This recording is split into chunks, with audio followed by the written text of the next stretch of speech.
Bom, então, a primeira lei física que a gente queria estudar para o escoamento, que foi a conservação da massa ou continuidade, está vista. Na verdade, ela é muito importante, porque apesar da simplicidade aparente dela, ela é necessária em outras análises. Tá? Então, às vezes, a continuidade é um sistema de equação, né?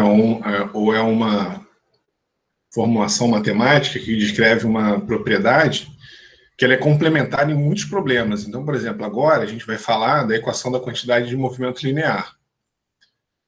E a questão é que, eventualmente, a continuidade tem que ser aplicada junta com o princípio da quantidade de movimento linear, porque a gente tem que informar para o nosso... na hora que a gente está resolvendo um problema, né, a gente tem que adicionar a informação que a massa não varia. Tá? Então, isso é uma equação adicional que resolve, que ajuda, né? Então, às vezes, a gente tem um sistema de equação que tem uma incógnita e a conservação da massa fornece a equação adicional para resolver essa incógnita, tá? Beleza? Então, a gente quer obter a forma no volume de controle, né? Então, a gente quer obter a segunda lei de Newton nessa forma do volume de controle. A gente está habituado com uma forma de sistema, acompanhar uma massa, né? Para um fluido escoando através de um volume de controle. Mas aqui a gente vai fazer uma análise, né, para um volume de controle que ou está parado ou se movendo com velocidade constante com relação a um sistema de coordenadas absolutas x, y, z. Tá? Um referencial inercial. Né? Depois a gente vai ver mais para frente o caso de referenciais não inerciais. Tá? Bom, então é o mesmo procedimento que a gente viu anteriormente e o procedimento vai ser o mesmo para todas as leis. Então, a gente começa com a formulação geral do teorema do transporte de Reynolds, que é esse aqui, ó. Tá?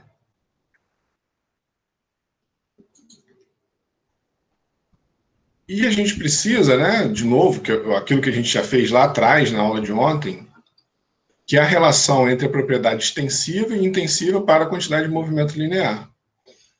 E aí, como é que a gente consegue essa relação? Né? A segunda lei de Newton para um sistema se movendo com relação a um referencial inercial, né, o somatório das forças, é o dp/dt, e por isso que a gente escreveu lá atrás todas essas quantidades na forma integral, fazendo explicitar a massa aqui, ó, tá? Porque agora a gente vê que a propriedade extensiva quantidade de movimento linear tem associada a ela a propriedade intensiva velocidade. Tá? Essa é a relação entre a propriedade extensiva e intensiva que a gente usa nessa formulação geral que aparece aqui no teorema do transporte de Reynolds, né? No sistema a gente usa a propriedade extensiva e no volume de controle a gente usa a propriedade intensiva e isso facilita a nossa vida, né? Aí a gente consegue escrever essas relações físicas de forma simples, tá? Beleza? Então, quantidade de movimento linear, integral no volume do V, ρdV, que no final das contas, né, se a gente integrar todos esses sistemas aqui, todos eles massa específica uniforme, velocidade uniforme, é a famosa massa vezes a velocidade, que é a quantidade de movimento linear. Certo? E aqui escrito na forma integral, ou momentum, né? Tá? Momentum. Quantidade de movimento linear, massa vezes a velocidade.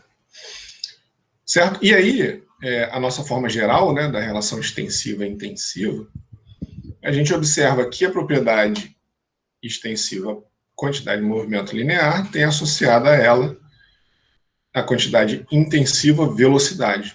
Né? Porque se a gente multiplicar a velocidade pela massa, da mesma forma que a gente descreveu lá para a energia, né? Se a gente tem joule por quilo, a energia intensiva, multiplicando isso aqui por quilo, pela massa, a gente volta na propriedade extensiva energia. Então, a mesma coisa, se a gente multiplicar a velocidade pela massa, a gente fica com a propriedade extensiva quantidade de movimento linear, que é o P, tá? Certo? Na literatura, normalmente é descrito pela letra P. Beleza? E aí a gente substitui no teorema do transporte de Reynolds. Nzão igual a P. E associado ao P, a gente tem a propriedade intensiva velocidade associada à quantidade de movimento linear. Então, dp dt no sistema é a integral derivada no tempo da integral no volume de controle de V, rho dv, né, de volume, V de velocidade, V de volume. Integral na superfície de controle da velocidade rho VDA. Tá? Mas o dp dt no sistema é o somatório de todas as forças que agem no sistema. Então tá aqui, ó. E no tempo t igual a zero, o sistema e o volume de controle coincidem. Então a gente pode dizer que o somatório das forças no volume de controle é o termo de acúmulo, né, de quantidade de movimento linear no volume de controle, mais o termo de transferência de quantidade, de transporte de quantidade de movimento linear pelas superfícies de controle. Então, se massa era mais fácil da gente ver, né? Ver massa entrando e saindo, agora a gente tem que abstrair um pouco mais aqui também. O que entra e o que sai é a massa vezes a velocidade, que é a quantidade de movimento linear. Tá? Beleza? Que é o fluido, que é todo o corpo de massa m, com a velocidade v, tem um momento, né? Ele tem no corpo uma quantidade de movimento linear. É isso que o fluido está carregando. Tá?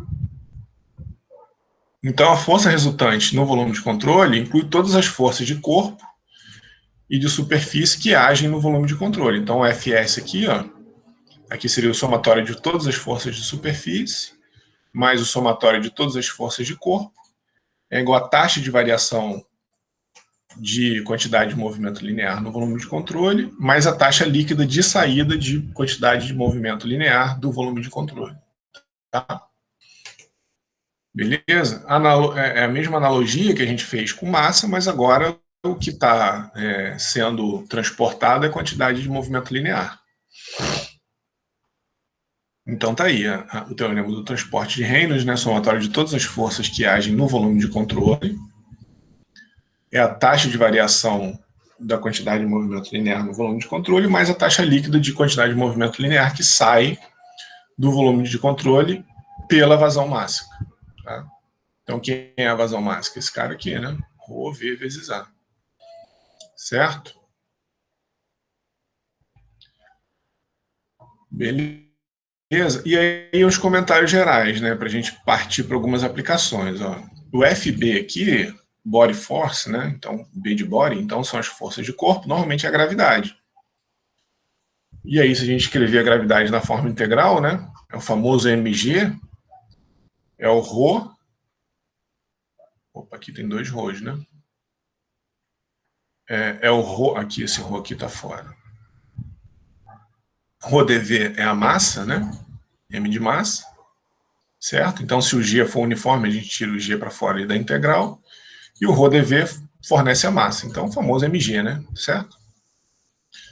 E as forças de pressão é menos integral na área de PdA, certo? Que é o famoso pressão vezes a área, né? Agindo nas superfícies de controle, são as forças de superfície. Tá? É alguma pressão externa que, eventualmente, pode ter devido às pressões agindo no volume de controle. Tá? E esse menos P aqui é o mesmo argumento que a gente vinha usando do VDA ali, né? Do produto interno ali. Aqui, na verdade, quem vai dizer se essa integral na superfície de controle é positiva ou negativa é a normal unitária da área. O P, ele sempre age para dentro. Lembra lá que a gente viu na parte de hidrostática que a pressão está sempre agindo para dentro do sólido, né? E, eventualmente, se a gente tiver um escoamento dessa forma aqui, ó, e traçar um volume de controle aqui, numa região, a pressão vai estar sempre agindo para dentro do escoamento. Não importa se ele está indo para lá, se ele está indo para cá, a pressão está sempre agindo para dentro das áreas ali que a gente isolou. Tá? E aí quem diz se essa força aqui devido à pressão é positiva ou negativa e a direção é o sinal desse menos junto com a normal unitário. Olha só, tem um exemplozinho simples aqui, ó. Digamos que o fluido está escoando aqui, ó, da esquerda para a direita. Então, como é que a gente faz as forças líquidas devido à pressão no escoamento aqui, ó? A gente aplica menos PdA em todas as áreas aqui. A gente trabalha com pressão manométrica, né? Então aqui está na pressão atmosférica, ó. Então passando para a pressão manométrica, a gente fica com zero ali, né? De pressão, tá? Então só sobra as pressões do escoamento. Ele está descarregando para uma pressão que não é atmosférica.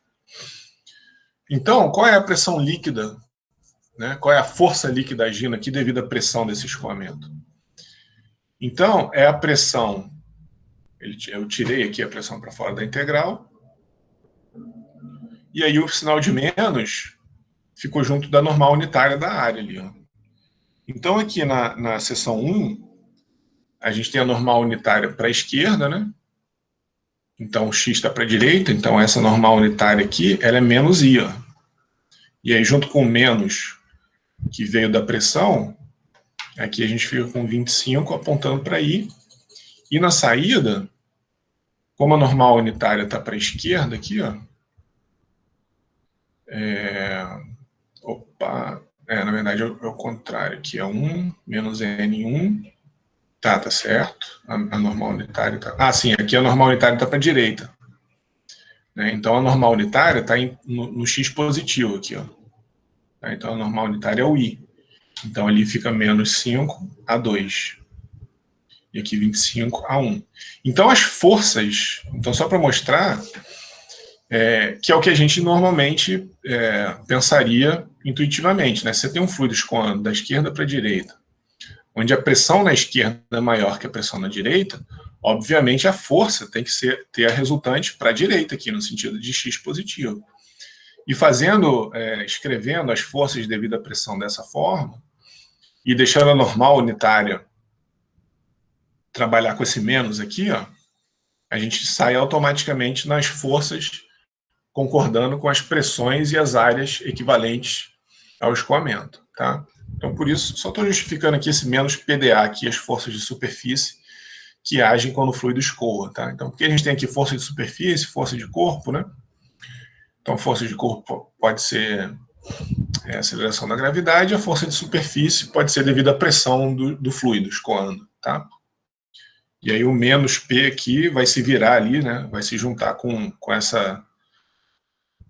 a normal unitária da área para dar o sinal certo, tá? Beleza? Aqui é só uma coisa importante também de comentar, que no teorema do transporte de Reynolds para a quantidade de movimento linear, a gente tem duas parcelas de velocidade aqui nesse termo aqui, tá vendo? Essa daqui é uma projeção, tá? É como ver esse projeto em dA, certo? Essa parte aqui, ó. Porque isso é uma fonte de erro depois quando vocês forem aplicar. Depois, quando vocês estiverem fazendo exercício, é importante vocês voltarem aqui para dar uma olhada nesse detalhe, para não errar, né? Essa parcela aqui é a projeção de V em dA, né? É justamente isso que a gente fez lá atrás, ó, quando a gente estava fazendo quando a gente estava descrevendo, né? Lá, quando a gente ainda estava fazendo a parte conceitual do teorema do transporte de Reynolds, a gente vai fazer uma escolha esperta aqui, né, da superfície de controle, para não precisar fazer esse dA cosseno θ. Mas o V dA aqui, ó, é a projeção do vetor velocidade na área da superfície de controle naquela região ali, tá? E esse V aqui é o vetor velocidade que tem que respeitar o sistema de coordenada que o fluido está escoando, tá? Beleza? Para esse caso aqui, ó, o sinal depende de como o sentido de V e dA estão, e não do sentido dos eixos coordenados, tá? É só como um está projetado no outro. Esse vetor velocidade aqui é a quantidade intensiva da propriedade extensiva P, tá? Então ele depende sim do sentido dos eixos coordenados e é um vetor, beleza? Então aqui a gente tem que respeitar o sistema de coordenadas. Eu vou abrir isso daqui em x, y, z para vocês verem como é que fica, tá? Mas isso aqui tem que respeitar o sistema de coordenadas que a gente está, assim como essas forças, tá? Certo? Deixa eu ver. Já é aqui, ó. Se a gente fizer as componentes escalares, né, em coordenadas cartesianas, a gente tem isso daqui, ó, em x, né, as forças de superfície em x mais as forças de corpo em x vão ser igual a integral no tempo, né, a derivada no tempo da integral no volume de controle do Vx, ó, ρdv de volume, mais a integral na superfície de controle do Vx, e aí a gente não faz aqui, ó, a projeção, tá vendo? A gente não faz aqui, esse daqui é a projeção no VNDA, não faz a projeção nele no sistema de coordenada, tá? Então, essa daqui não é a componente, né? Isso daqui é uma projeção do VNDA, não é a componente X, tá? Esse vetor velocidade aqui é uma projeção, tem que tomar cuidado, tá? Beleza? Isso vai ficar mais claro quando a gente fizer um exercício aí para frente. Se o escoamento for uniforme, né? A gente tira esses caras da integral, ó. Olha lá, ó, a gente tira da integral, então fica somatório de todas as superfícies de controle, de Vx e a projeção da velocidade média na área, para cada uma das saídas, né? Para cada uma das superfícies de controle, tá? Essa projeção aqui, ó, ela vai depender do I que a gente está, né? Certo? Lembra que a gente viu o caso do balde, que tem um monte de saída e tudo mais? A gente vai fazer, de novo, a gente vai fazer um exemplo que isso vai ficar mais claro. Mas esse cara aqui é a componente X, a componente Y, a componente Z, e aqui é a projeção da velocidade média na área, naquela superfície de controle I. Tá? Ou então, né, uma outra forma mais simples de fazer isso, ó, de escrever a equação do momentum, ou da quantidade de movimento linear, é já fazer o produto interno, que, o produto interno, e identificar que nas entradas essa projeção é negativa e nas saídas ela é positiva. Então tá aqui, ó. Certo? Velocidade média em x na saída, e aí a projeção na saída, menos a velocidade média em x na entrada, vezes a projeção na entrada. Ou a gente pode chamar esse cara aqui também de vazão máxima. Ó. Também é uma maneira de simplificar a vida. Tá? Então, por exemplo, aqui em x, né? Por exemplo, a gente está aqui só no eixo x. Ó. A gente tem o termo de acúmulo aqui, né, dessa integral no volume de controle, mais o somatório em I do m ponto, vezes a velocidade em x, menos o somatório em I do m ponto, vezes a velocidade média em x na entrada, né? Certo? Então, observa, se a gente tem uma variação de velocidade entre a entrada e a saída, a gente tem que exercer alguma força, tem uma força sendo exercida no fluido. Ou se a gente exercer uma força no fluido, tem que existir alguma variação de velocidade. É isso que a equação, né, o princípio da quantidade de movimento linear mostra, né? Como que a variação de velocidade do fluido se relaciona com as forças que tem que agir sobre ele. Então, se você quer mudar a direção, você tem o fluido escoando para cá e você quer que ele suba, você tem que ter uma força, e aí a gente consegue quantificar essa força para mudar o sentido, né, do escoamento. E se o fluido mudar de sentido, ele vai necessariamente exercer uma força em algum elemento. Esse é o princípio das turbinas de Pelton. A gente vai ver isso mais para frente, tá?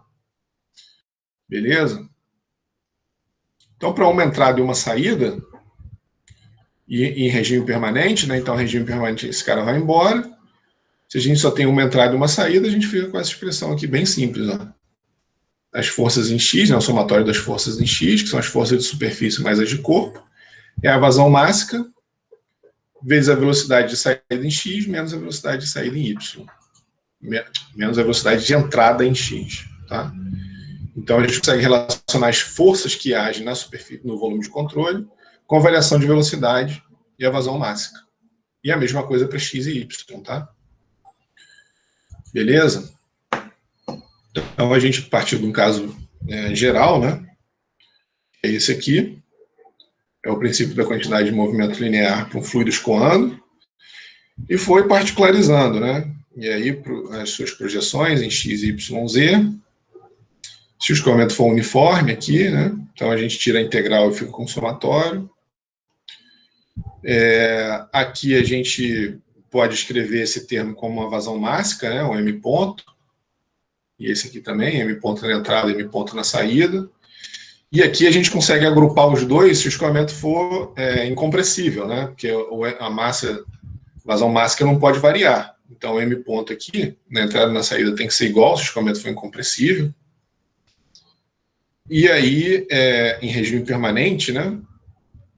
E aí a gente fica com M ponto, velocidade na saída, menos a velocidade na entrada. Tá? Uma relação entre força e variação de velocidade do escoamento. Certo? Aqui é só para mostrar que o escoamento que ele entra dessa forma, sofre um ângulo θ aqui, ó, e sai dessa maneira aqui, tá vendo? Tá? Então, quais são as relações de força nesse caso aqui, ó? Então, se a velocidade na entrada é uniforme, né? Então, um ângulo θ genérico, uma velocidade uniforme na entrada e na saída, regime permanente, escoamento incompressível, né? Então, uma série de hipóteses aqui. A equação da continuidade, o princípio da quantidade de movimento linear, ela diz que o somatório das forças é a velocidade média na entrada. Então, esse termo aqui foi embora, essa derivada aqui no regime permanente foi embora. Então, a gente fica só com esse termo aqui, na superfície de controle, né? Então, a gente fica com um termo de velocidade média na entrada, e aí a projeção da velocidade média na área, e velocidade média na saída, e a projeção da velocidade média na área, na saída. Tá? Então, nesse caso genérico aqui. Ó. E a gente fazendo a projeção, ó, a gente faz em A2, né? Aí o A2 veio para cá, porque ele continua positivo, né? O N2 está para fora e o V2 para fora, ele continua positivo. E o V1 ele é negativo, porque a normal unitária está para a esquerda e a velocidade está para a direita. Então, uma velocidade média 1, ρ, né? Velocidade média em 1, A1. Então, fica com M ponto, porque em regime permanente, o M ponto ele não varia. Então, aqui tem um M ponto, aqui tem um M ponto. E aí a gente fica com o somatório das forças, é a vazão mássica vezes a diferença de velocidade entre a entrada e a saída. Certo? E o que a gente tem é fazer a projeção em x, y, z desses termos aqui. Ó. Observa que a projeção em x, y, z não vale para esses termos aqui, porque eles são as projeções da velocidade média na área, né? Então, a gente tem aqui a vazão mássica na entrada e na saída, é o que sai dessa conta aqui. Mas, para a gente saber a relação entre força e variação de quantidade de movimento linear, a gente tem que saber, e se a gente quiser aplicar isso em x, y, z, né? A gente tem que fazer as projeções, porque observa aqui o que eu falei anteriormente, né? Esse cara só tem uma velocidade média em x. Esse não, ele tem uma velocidade média em x, mas ele tem uma projeção em y também. Tá? Certo? Então, nesse caso genérico aqui, que na verdade é para ver muito mais como uma simplificação das coisas, né? Porque eu tirei essas integrais aqui, em regime permanente, esse termo aqui foi embora. Então, a gente ficou com M ponto, velocidade média em 2, menos a velocidade média em 1. E para fazer as projeções em x, y, z, a gente tem que saber como que isso se projeta, né? Como que essa velocidade média, average, se projeta em x em 2, e como a velocidade média se projeta em y em 2. E aqui na entrada a gente só tem a velocidade média em x em 1, tá? Beleza? A gente vai resolver um exemplo. Isso daqui é até bom, talvez até vocês olharem de novo, depois que fizerem os exemplos. Talvez isso daqui faça mais sentido. Né? Porque, de novo, né, isso daqui pode estar um pouco abstrato agora, mas depois que vocês começarem a fazer os exemplos e os exercícios, isso daqui ganha mais sentido, vamos dizer assim. Né? Essa análise que eu estou fazendo aqui pode ter mais sentido. Então, é bom voltar aqui depois Porque isso daqui simplifica muito. Fazer essa jogada que eu estou mostrando aqui simplifica muito a análise quando a gente tem essas hipóteses aqui válidas, tá?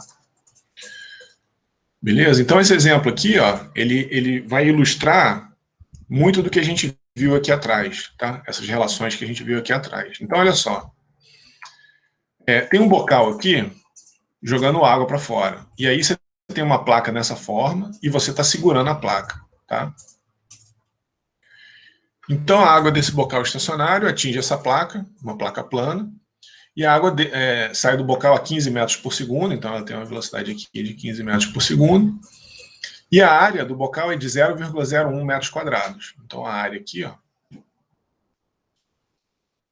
0,01 metros quadrados. Então, se a gente assumir que a água ela atinge normal aqui a placa e escoa ao longo da placa, ou seja, ela entra a 90 graus com a placa e sai perpendicular à placa, tá? Ela tem só componentes, se a gente tiver aqui x, y, ela entra aqui, antes de atingir a placa, ela só tem componente x, e depois que ela atinge a placa, ela só tem componente y, tá? Certo? Ele quer saber a força horizontal, quanto que você tem que aplicar de força horizontal para manter essa placa aqui no lugar, tá? Então, pensa assim de forma intuitiva, né? A gente tem um jato d'água atingindo a placa, se a sua mão não tivesse aqui, o que ia acontecer com esse anteparo aqui? Ele ia ser jogado para a direita, né? Pela força da água, tá? Imagina que isso aqui é uma coisa leve, né? Que não tem, a gente está desprezando o peso desse dispositivo aqui. Então, quanto que você tem que exercer de força para impedir que essa placa aqui se mova para a direita pela ação da água atingindo ali a placa? Então, a primeira coisa que a gente tem que fazer é relacionar a variação da quantidade de movimento linear do fluido com a força que o fluido está exercendo na placa, tá? Que é justamente o que a gente estava vendo aqui, certo? Professor, fala aí, sempre que envolver, então, tipo assim, tá no exercício, aí pergunta, envolve força, aí eu tenho que usar essa quantidade de movimento linear, então. Não tem como não ser. Da mesma forma que você está fazendo exercício em mecânica dos sólidos e falar que um corpo acelerou, envolve força, certo? Então é a mesma coisa. Essa aceleração de massa, você não consegue acelerar um corpo que tem uma certa massa se você não exercer uma força. E você exercer uma força no corpo que tem uma massa, você acelera ele, entendeu? Quer dizer, você está livre para se mover, né? Claro, você está estático, você exerce a força, ele vai reagir. Mas um corpo livre para se mover, se você exerce uma força, ele acelera. Da mesma maneira que ele acelera, ele precisa de é a mesma coisa. Se você variou o vetor velocidade de um escoamento, é isso que isso daqui, que talvez não faça muito sentido agora, isso que eu estava falando, né? Isso daqui vai fazer mais sentido depois que vocês fizerem os exercícios. Se eu variei o vetor velocidade, eu tenho que ter forças envolvidas. Ou se eu exercer força no fluido, eu tenho que variar o vetor velocidade. É a mesma analogia, tá? Entendeu? Não, eu perguntei porque, tipo assim, às vezes no exercício, né, fica muita coisa, às vezes, de matéria pra gente saber, né? Mas, assim, tendo uma noção, assim, dá pra gente saber, já ter um direcionamento, né, o que fazer. Não, é isso. Exatamente, mas é isso. É a física, né? É a natureza. Se tem força sendo exercido, você tem que variar a direção do escoamento. Se a direção do escoamento está variando, é porque alguma força foi exercida em algum lugar. É exatamente isso. É o princípio da quantidade de movimento linear, tá? É isso mesmo. Se tem força, princípio da quantidade de movimento linear. Se tem torque, é o próximo assunto que a gente vai ver, tem que ter variação da quantidade de movimento angular, tá? Tem que ter um movimento com relação a algum braço de alavanca. Certo? Então é isso. Então tem forças envolvidas aqui, a gente tem que usar o princípio da quantidade de movimento linear e, eventualmente, a continuidade, tá? Não é difícil a continuidade aparecer para nos ajudar a achar alguma incógnita do problema, tá? Certo? Então tá aqui, ó, a conservação da massa, eu até botei aqui, ó, porque ele tem que estar ali, né? Se for uma coisa que não exigir a conservação da massa, tudo bem, você não usa, mas se precisar, ela está aqui, tá? E para a segunda lei de Newton, o princípio da quantidade de movimento linear, que a gente acabou de descrever, está aqui, tá? Teorema do transporte de Reynolds para os dois princípios físicos da natureza que a gente está analisando. E o F aqui, né, representa todas as forças agindo no volume de controle, tá? Essa é a nossa convenção, tá? Então, são as forças agindo no volume de controle, certo? Bom, aí a gente tem que desenhar um volume de controle, né? Então tá aqui o problema, a gente desenha um volume de controle que corta aqui a água, corta a nossa mão, ou seja, a força que a gente exercer vai estar aqui, né? Uma reação aqui a essa força que está sendo exercida pela água, certo?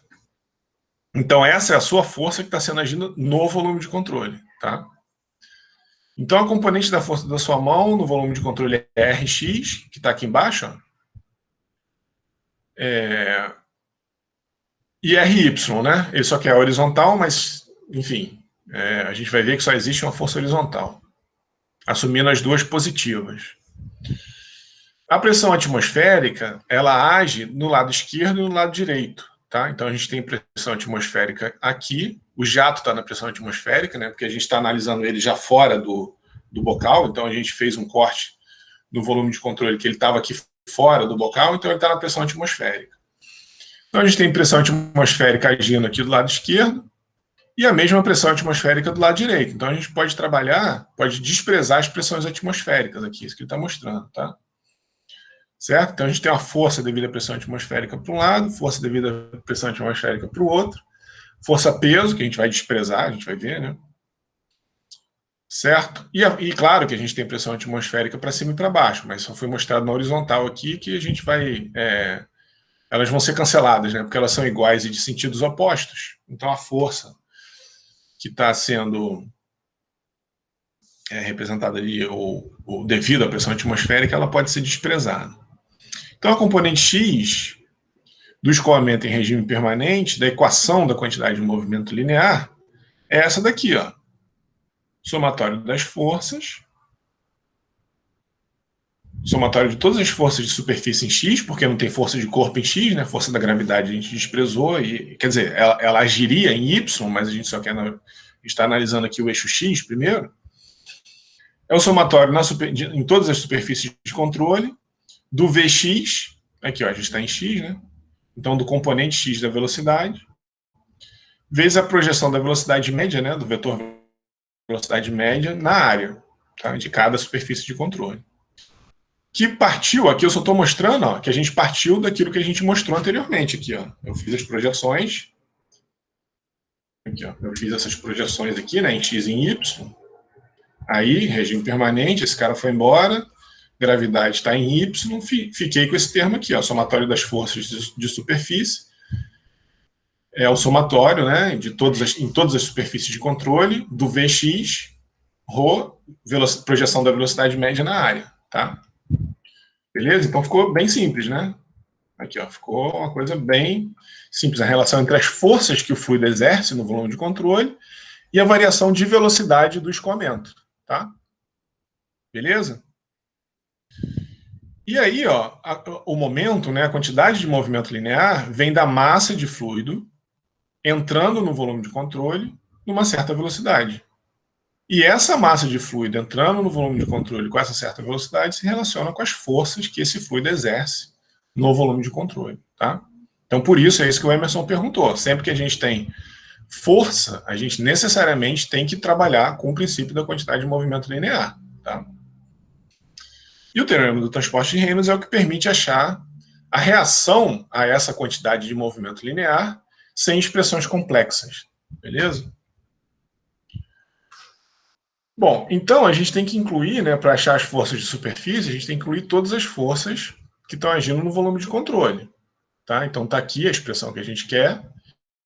E quem são as forças de superfície, né? As forças devido à pressão atmosférica no lado esquerdo, que está roxo aqui, ó.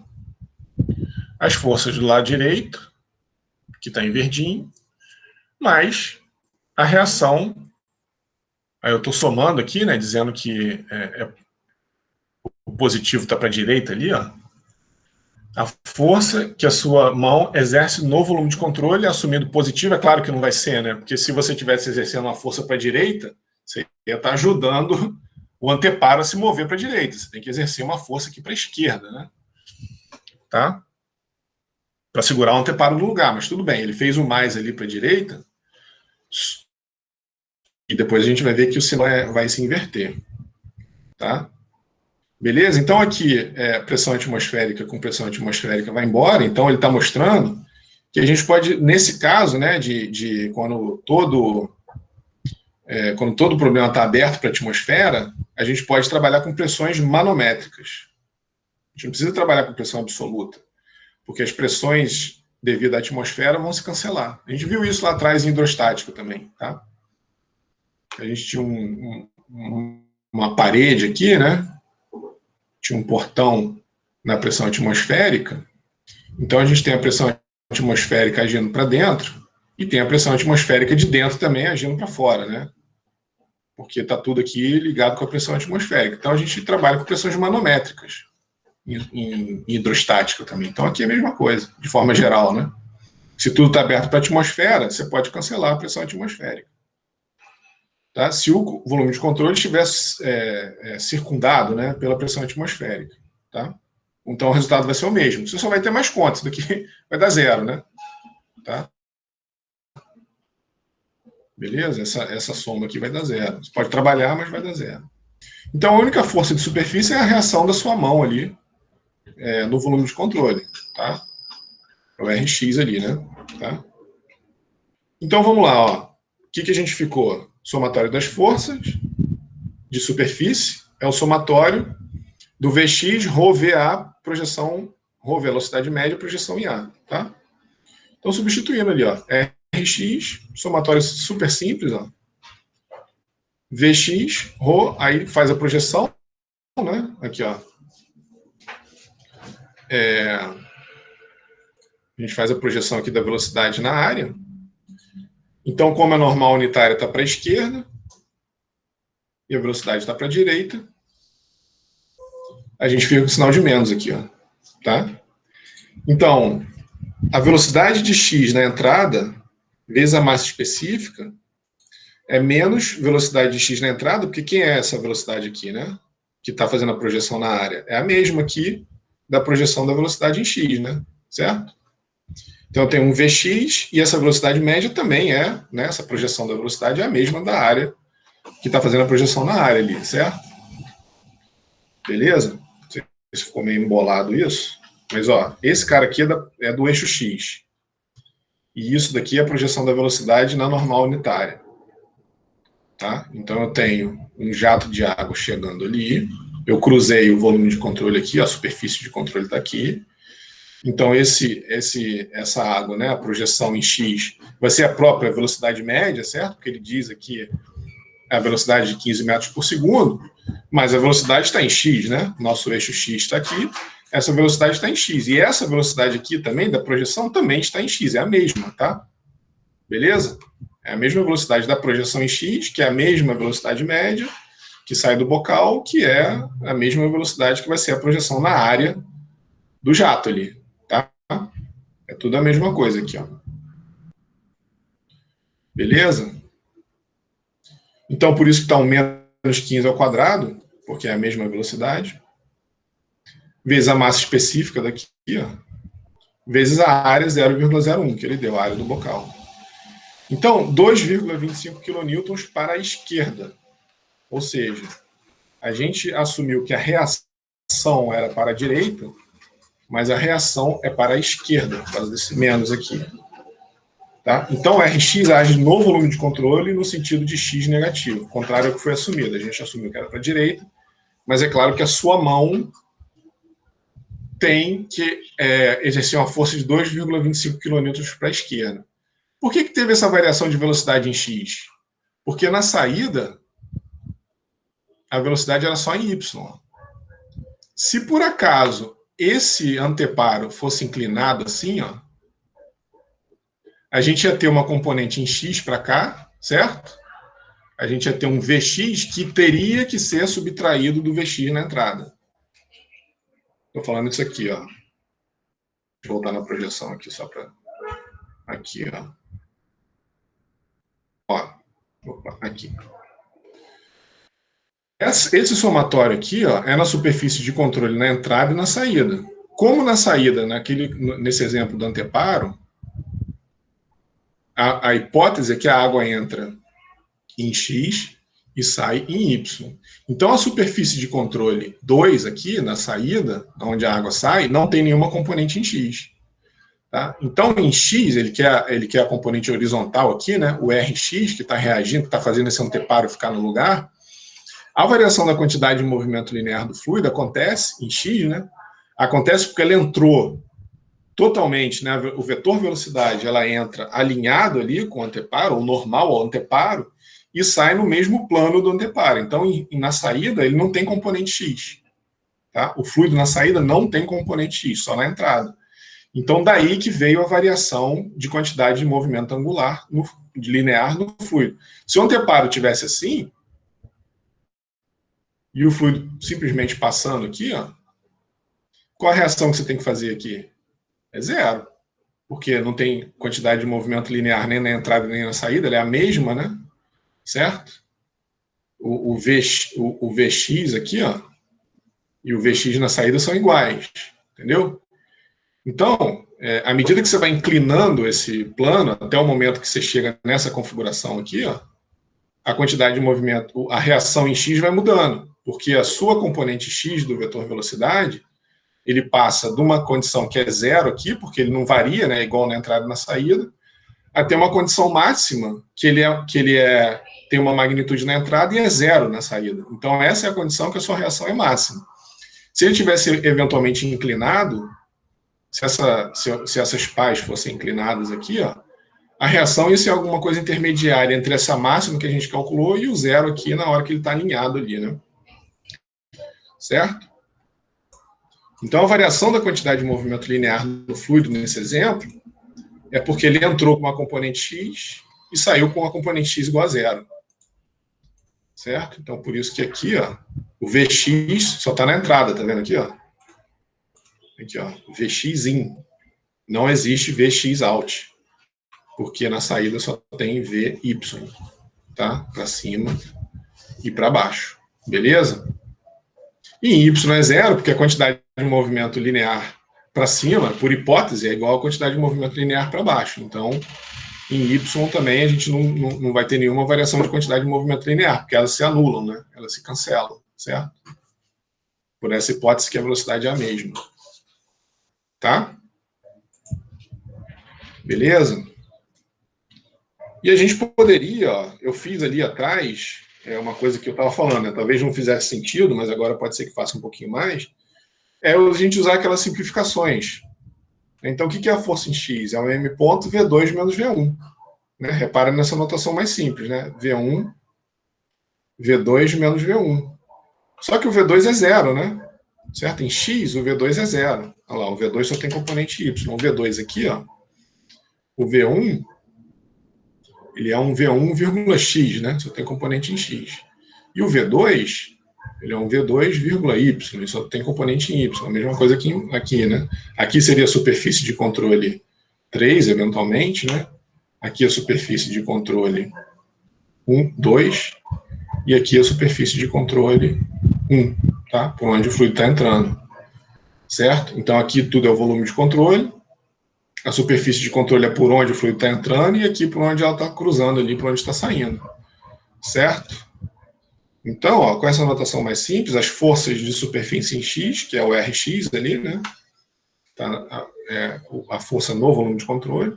Então, V2 igual a zero, força de corpo igual a zero, M ponto, ρV1 a 1, tá? Que é o 999 vezes a velocidade vezes a área, 150 kg por segundo, e a gente faz o M ponto vezes a variação de velocidade, 0 menos 15 menos 2,25 kN. Tá? Então, isso daqui, ó, é uma simplificação, né? Se a gente tem regime permanente, traçar a fronteira da superfície de controle de forma perpendicular ao vetor velocidade, então a gente escreve aquela integral do ρ v dA, né, na superfície de controle, como o M ponto. Tá? Então está aqui o M ponto, certo? Então essa é a simplificação, né? E aí o V que tinha aqui fora, a gente diz que ele é uniforme, né? Usa a hipótese que ele é uniforme, que é o que Deixa eu ver se está falando aqui. Não fala, mas... Então, aqui a gente está usando a hipótese que a velocidade é uniforme, a gente tirou ela de dentro da integral, tá? Beleza? Então, é por isso que é o m ponto V2 menos V1. Beleza? É uma simplificação, foi isso que eu fiz aqui, ó, nesse slide, que talvez tenha ficado um pouco confuso à primeira vista, foi isso daqui, ó. Mas eu só, aqui, ó, m ponto V2 menos V1, tá? E aí tem que fazer as projeções, isso que eu botei aqui, ó, as projeções em x, y, z. Naquele caso, o θ aqui é 90, né? Porque o fluido entra e sai aqui, ó, ele está saindo em dois lados diferentes, né? Então ele entra com um certo V, uma certa V, usando essa notação aqui, a velocidade média em 1, mas a velocidade média em 2, no nosso exemplo, é igual a 0, tá? Certo? Então, essas simplificações aqui, ó, para entrada e saída uniforme, regime permanente, aumento incompressível, a gente pode usar, mas com cuidado, tá? Cuidado, porque as hipóteses têm que ser respeitadas. Então, m ponto V2 menos V1. E aí esse V é um vetor, né? Certo? Se você varia a direção do escoamento, a sua reação em x aqui, ela varia em função do ângulo θ aqui, né? Se for 0, você não tem reação nenhuma, porque a velocidade na entrada e na saída são iguais, esse cara zera, tá? E se ele for 90 graus, esse cara aqui zera, né? Porque ele não tem mais componente na horizontal, e em algum caso intermediário, tem que fazer as projeções em θ, né? A velocidade média em 2 em x. Opa, aqui não tem isso aqui, porque já é a projeção, né? Velocidade média em 2 em y.